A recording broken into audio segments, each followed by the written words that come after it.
Classroom Management by Macy Schwartz. To me, classroom management means having an environment where students can learn to their full potential and making sure that everything flows together. No matter what day of the week or time of the day, the classroom is always going to be super busy. There are tons of different things going on in every corner. It is very important to have your classroom set up where each student is comfortable and has easy access to materials and items they need. The classroom is where your students will spend a majority of their time. So, as a teacher, you need to make sure they are comfortable.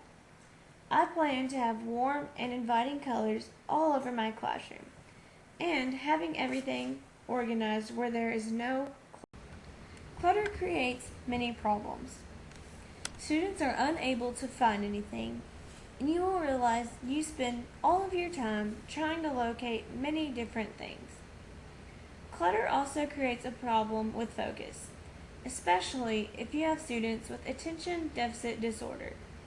Being organized and having several different shelves or filers can help reduce any clutter that you have. Having a classroom that is organized, like this classroom, is great, but this classroom is really boring. There is no color, and it might make students feel as if they are locked in jail. In turn, they will not want to learn. This classroom is a perfect example for a cluster-free, warm-feeling classroom. This is a place where students feel welcome, and it also creates a maximal learning environment. The students will be able to move freely and find any needed materials. Classroom rules are the backbone of every classroom. The first thing I plan to do is to make a poster of my classroom rules and hang it where every student can see it. Having rules gives students boundaries and a sense of responsibility. Without rules, classrooms would be complete chaos and everything would be out of control. They also help with the learning process. For example, if one student is trying really hard to learn something, but they can't because they are being distracted by a student that is misbehaving, they will not learn anything because they cannot concentrate. Having rules will cut down on this and students will be more able to concentrate on their work. When students misbehave, it is vital that they are given consequences and are shown that breaking the rules is not okay.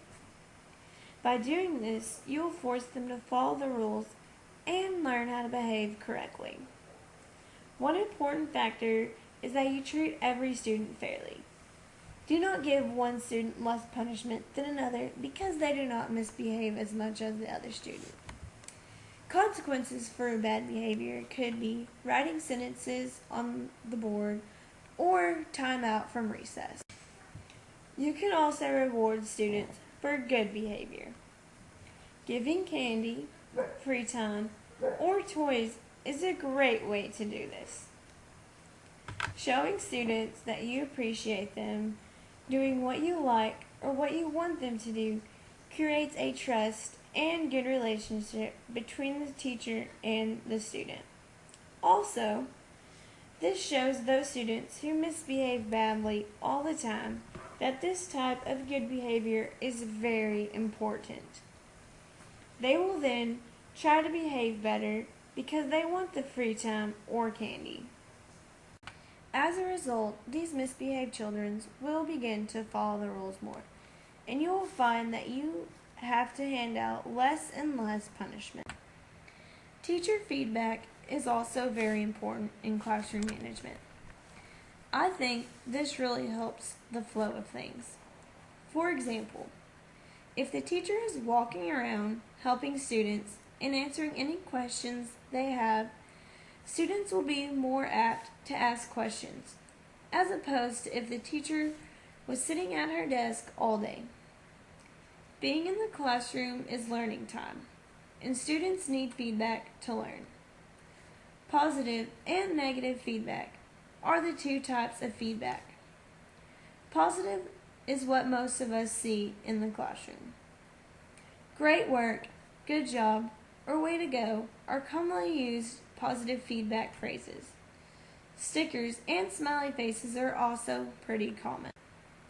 When using negative feedback, you do not want to be too harsh. I plan to do something like this, teacher. I will tell the student something good they have done that is related to their problem. I will then state the problem and explain to them how to fix it. Negative feedback is just as or more important than positive feedback because this is where learning occurs.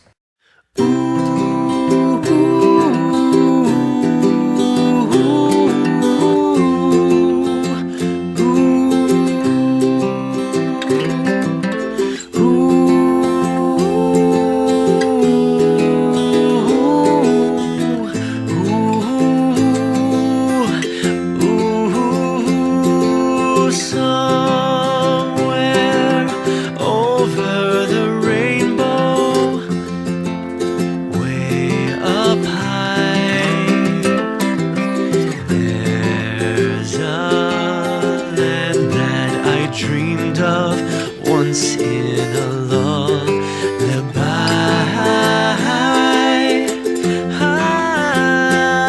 Oh, somewhere over the rainbow, skies are blue, and the dreams that you dare to dream really do come true.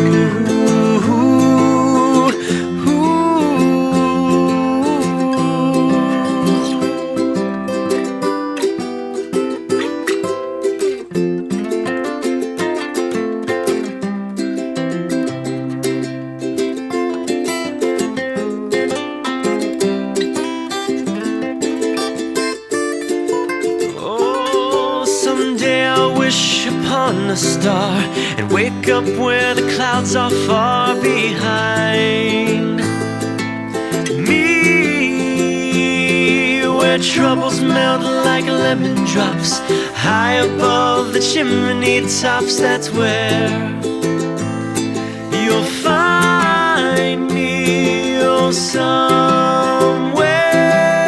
over the rainbow,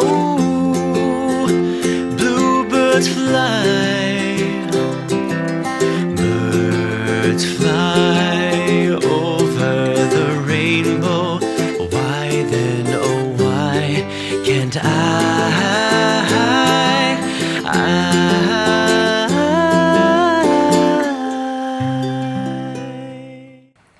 hope you have enjoyed my outlook on classroom management.